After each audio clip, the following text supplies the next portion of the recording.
Hello and welcome to a review of Command Conquer Remastered Collection. Originally, of course, by Westwood, and then the Remastered is made by Petroglyph and published by EA. And it includes both the Tiberian Dawn, so the original Command Conquer, and the original Red Alert one. And I'm usually kind of against of remasters. Well, a lot of them are kind of bad cash grabs. Some of them really bad. But this one is actually surprisingly good and faithful for the originals. And also, I might be biased a little bit because Command Conquer was my choice of RTS back in the day. Especially the main Command Conquer line with Kane and everything. Also Red Alerts, very super good. Until the last one, but which is the Tiberian Twilight Command Conquer 4, which was not so great. But this one doesn't include that, of course. So we're looking at currently the Tiberian Dawn. You have to, when you launch the game, you have option to choose the Tiberian Dawn or the Red Alert, and you go into those. But they basically are the same. Of course, other than the gaming being different, but functionally they are the same. So they include all the original campaigns. They also include in the mission select here all the expansions and extra content, even from the consoles, which we never got to play on PC. Like I never seen these. Also some of the bonus missions, like the Dino missions and the Ants and so on. And also there is also custom missions from user-created maps. And there's also like workshop support and stuff like that. There's modding, which is kind of surprising. Also, remastered multiplayer, so there's skirmish with AI, and there's also quick matches and hosts and so on. And with the multiplayer functions, there's also replays and observer modes and all kinds of really nice functions that you would like in a remaster. But also, it may not be a game for everyone. It may be for us who has the nostalgia for the game. Like all the original problems are still in the game as well, like really bad pathfinding, and some of the mission design is kind of horrible, and so on and so on. But it's faithful, as it keeps all the original good and bad in there, while giving us a 4K resolution on all the other modern options, like what you would like, especially like here in the control schema, UI, and also giving us the option to choose between the old and new one. Like I played through the campaigns for the Node and GTA, and I'm currently working on the Red Alert, and I like personally the new UIs and unique queuing and all of these new functions, because it makes the game for me a lot more well playable. I'm used to modern UIs, and also even if I'm looking these through roasted classes, I don't miss the old UIs and control schemes and everything, because they were not that great. What I want is the story, so the nice live action movies that they have in this game, and the missions and so on and so on, and they are still in there, not really changed in any way, with the good and bad included. Also, some other awesome things, like I said, there's the mods in here, but there's also a jukebox, which I don't think we can see from here, but we'll jump in the mission, I'll show you that as well. So, as you play through the campaigns in this, sorry, not here, in the mission select here, you have an option to just go for the first mission. As you can see, this is what I've been completing here, so I haven't completed the options, but you can easily from the mission select here go to the optional missions, which is really nice. So if you want to try a different version of this, so 7A, for example, for a GTA, somehow I have skipped from 6 to 8, it seems. But anyways, you can play the alternative missions, which is really nice, and also if a mission is really hard or kind of badly designed, some of these missions are better than others. You might want to actually switch out to a different mission, especially here on the Node. Do Node A 13 instead of C is my tip. But it's a nice option to have this.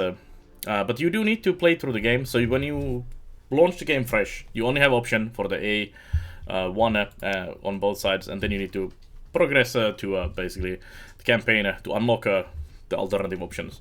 But it's nice to have that. There's extra stuff though, like the covert operations and all this is unlocked by default. Plus dinos, there's a special way to unlock it. Google if you don't know how it is. But anyways, it's nice to have all of these options here. Also, I might go back and just complete the alternate missions somewhere myself as well. But let's just pick a mission. We'll do GTA 3. It doesn't really matter.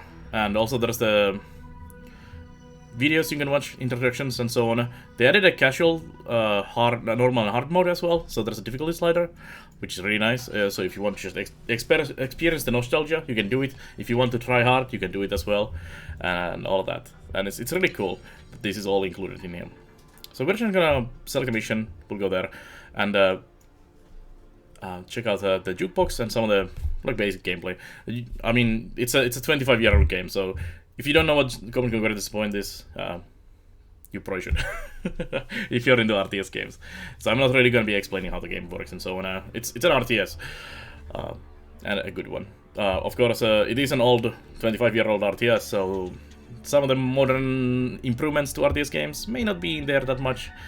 So it's a kind of touch and go, depending if you have the nostalgia for the game, and if you don't, if you haven't played a lot of old RTSs, this might be not for you then. They also included this bonus gallery here, so after you complete missions, you unlock all of these bonus stuff. You seem to be missing actually still quite a lot, and there's probably some conditions for these, and they show like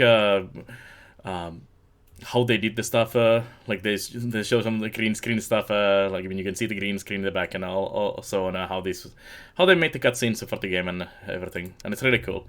But yeah, let's jump to the mission, select back. We're gonna take the, was it 8 there, and then we just jump in. I'm gonna skip the video that will pop up in a second. We don't need to see the, but you should definitely look at these when you play through the game yourself. And so this is how the game looks remastered. Not 4K, because I don't have a 4K monitor myself. But this is basically how it looks and everything, and works. Very basic, normal RTS style, and all of that.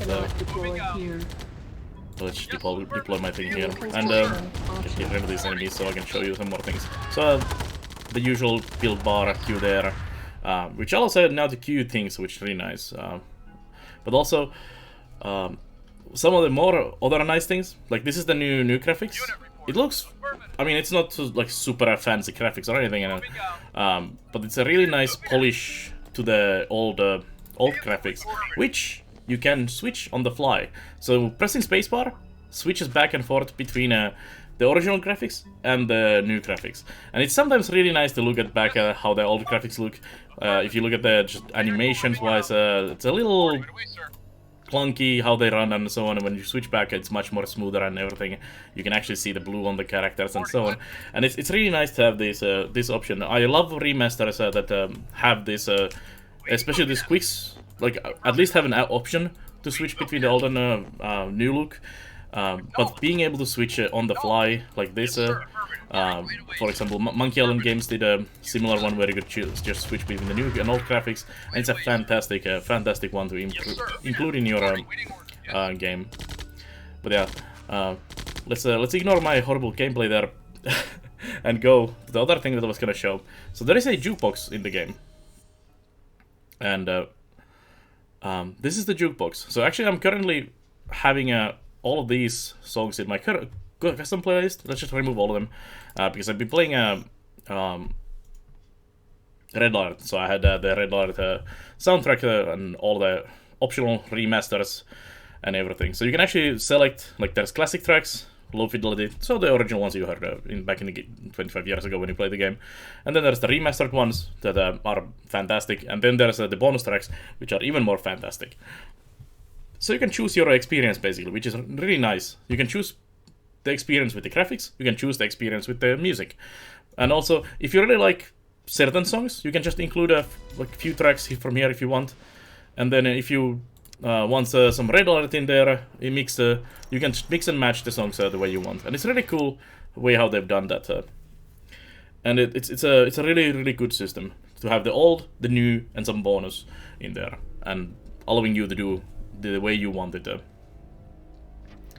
yeah, let's go jump back to the main menu. Battle control terminated. There is also a fantastic animation when you launch the game, which basically the installation and from back in the day when you select your sound card and set your port and ICQ and everything, and it's been basically adapted into a cutscene or like a intro movie where it just basically selects these things and like ports and everything just is obsolete because we don't need all that stuff. High definition audio, no sound card needed, and so on. Like it's upgrading through the installation process, the old installation process into the new fancy 4K version of the game, and it's a really fantastic touch from the people who remastered the game. It shows that they have had a lot of love and a lot of respect for the old games when they did this, and it's a fantastic remaster. My childhood self is super happy with this. Although some people who've played, for example, lots of open Red Alert, the community made a open version of the Red Alert with lots of improvements and a lot of things. May find this remaster still a little lacking on that because there's a bunch of features in the open version that are not in this yet. Although some of the upgrades are in this, which is nice, but also through the modding, and they also released the source code for the game, not the assets, but source code. So that will help making the mods and customization of the game and everything. So I imagine in the future this will be the de facto opener, so-called opener version with updated graphics and better observer and replay and everything from multiplayer, and some mods that change the game how people want it to be, basically. But this is a fantastic remaster. As I said, it's not for everyone. If you like RTSs, especially older RTSs, it could be for you. If you're a fan of the original series, it is definitely for you. But if you haven't done so much, it's not that expensive, so give it a go maybe. But yeah, it's definitely, if you don't have the nostalgia, it might be kind of rough to get to those missions and everything. But I would still recommend giving it a spin. It is such a love letter for the original game. And also, I hope in the future EA remasters some of the older ones, Red Alert 2, Tiberian Sun, and so on. Maybe skip the Twilight. We don't we don't talk about the Twilight. And maybe this encourages EA also to publish maybe some more new RTS games, which would be very nice. But anyways, that's my quick review of the Command Conquer Remastered Collection. Highly recommended on those couple terms I said earlier. Old fan, get it. Fan of RTSs, probably get it. And so on. But anyways, thanks for watching this review. And check out other reviews on the YouTubes, on Steam, and so on. And also check out my live stream. I stream basically every day on Twitch, twitch.tv/Banner, and I'll see you there or on next video. So thank you for watching. I'll see you guys next time.